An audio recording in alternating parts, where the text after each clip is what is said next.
Dan Ari Bias ini juga melakukan sebuah konsekuensi yang luar biasa, karena yang dihadapin adalah fans yang sangat fanatik. Ariel Noah yang punya fans yang hampir setiap hari kami itu juga dibully. Setiap hari kami ada aja yang netizen, fans-fans mereka itu yang membuli.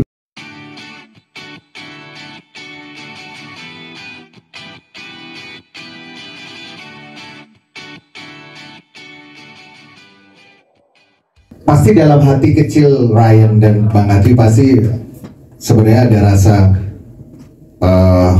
bangga, sebenarnya ada asosiasi yang benar-benar memperjuangkan pencipta lagu, pencipta lagu, hanya pencipta lagu, dan yang sampai hari ini bisa menimbulkan kehebohan. Ya, kita nggak bilang kegaduhan, tapi kehebohan, sehingga akhirnya membuat reaksi dan ada yang pro, ada yang kontra.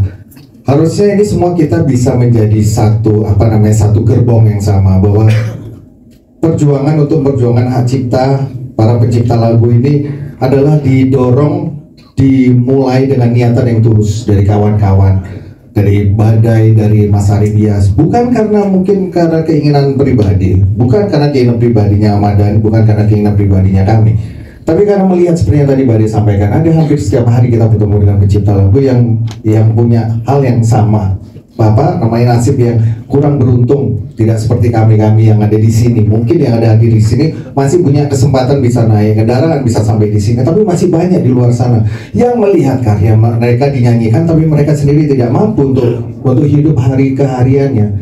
Tapi alhamdulillah, puji Tuhan, puji syukur, karena ada kehebohan ini. Tadi saya melihat ada ahli warisnya dari Denny Dores, dari Calvin Flores, itu selama ini dia tidak bisa mendapatkan haknya karena kehebohan ini. Kemarin dia dapat lumayan dia. Mungkin karena kita melihat, mungkin LMK mungkin takut kali ya, karena ada kehebohan-kehebohan ini akhirnya akan menyasar ke sana.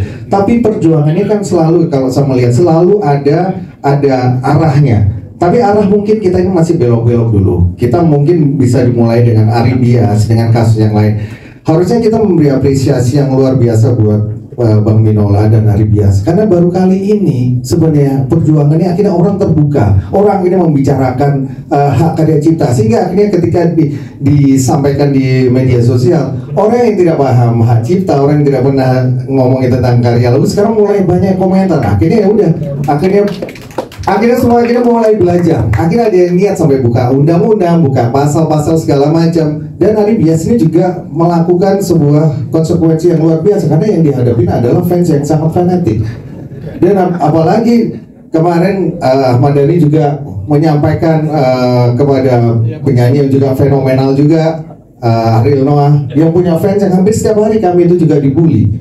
Setiap hari kami juga Instagramnya selalu ada aja yang netizen, fans mereka itu yang membuli Instagram masing-masing dari anggota aksi.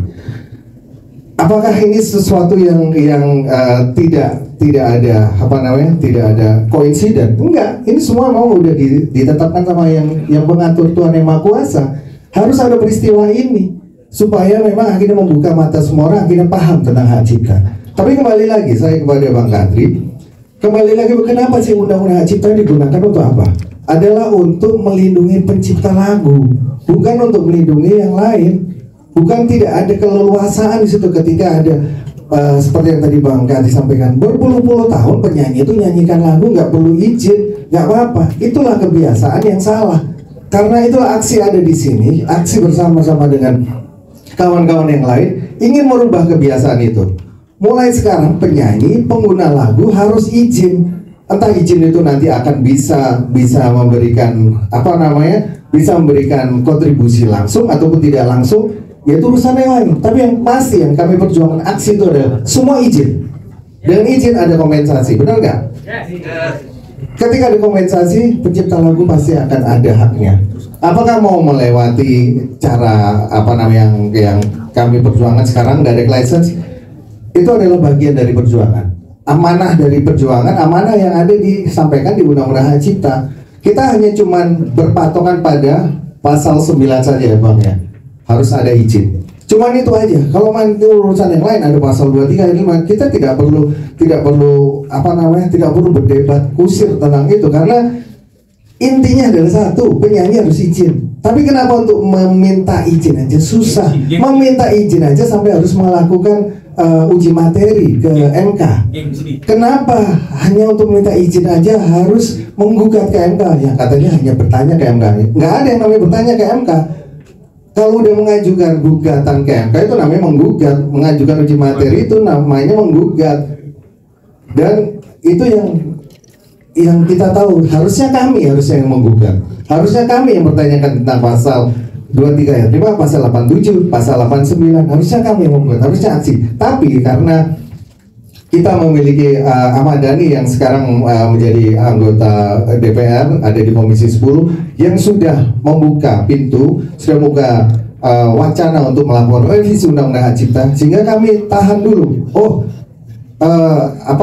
Uji gugatan ke MK kita nggak usah kita lakukan sampai segitunya, karena kami melihat ada kesempatan yang lain untuk melakukan revisi.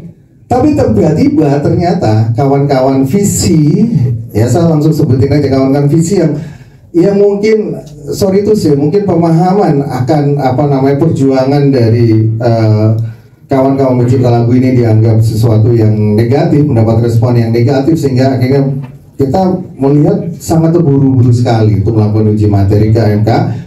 Dan akhirnya kita merasa kok begitu ya. Nah, oleh karena itulah statement-statement yang disampaikan oleh Ahmad Dhani, sampaikan oleh statement-statement oleh teman-teman yang lain di aksi Badai, saya maupun Ari Dias, seolah-olah sebenarnya menyayangkan kenapa harus mereka yang mengajukan gugatan itu ke MK. Harusnya kami. Tapi oke lah, sekarang kami sedang melakukan melalui proses ini, kita sudah menjalani diskusi untuk melakukan revisi Undang-Undang Cipta.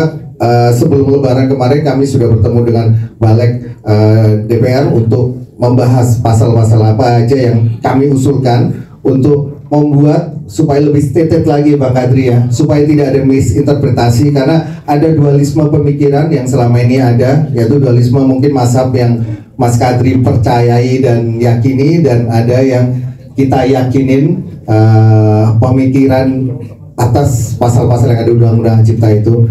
Tapi mudah-mudahan saya sepakat dengan Ryan, kenapa kita harus berantem dengan penyanyi? Tidak memang, tapi memang ini harus ada karena memang bukan karena ketidaksengajaan, tapi memang ini udah diatur sama yang di atas supaya ada terjadi ini, supaya kita akan menjadi tata kelola yang baik lagi, sistem royalti yang lebih baik lagi, supaya pencipta lagu lebih sejahtera dan lebih makmur, dan kehidupannya akan lebih baik ke depannya.